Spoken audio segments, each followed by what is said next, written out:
రాష్ట్ర గీతం లేదండి. ఇప్పటికీ రాష్ట్ర గీతం అసలు జై జయ తెలంగాణ రాష్ట్ర గీతం కానే కాదు. అది జై జయ తెలంగాణ రాష్ట్ర గీతం కానే కాదు. అది అధికారికంగా దాన్ని ఎవరు ప్రకటించలేదు. విన్నారు కదా కేసీఆర్ మాటలను. కేసీఆర్ అందెశ్రీ గీతాన్ని ఎందుకు రాష్ట్ర గీతంగా తిరస్కరించాడో తెలుసా?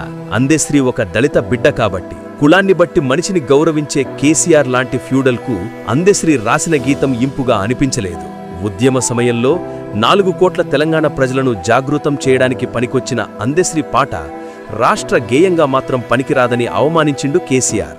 రేవంత్ అన్న సీఎం అయ్యాక అందెశ్రీ పాటకు రాష్ట్ర గేయంగా గౌరవం దక్కింది. జయ జయ హే తెలంగాణ గీతాన్ని రాష్ట్ర అధికార గీతంగా సగర్వంగా మా ప్రభుత్వం ప్రకటిస్తున్నది. ఏ దళితుడి పాటను కేసీఆర్ తిరస్కరించాడో ఆ పాటనే సగర్వంగా ఆవిష్కరించి తెలంగాణ ఆకాంక్షను నెరవేర్చిండు రేవంత్ అన్న.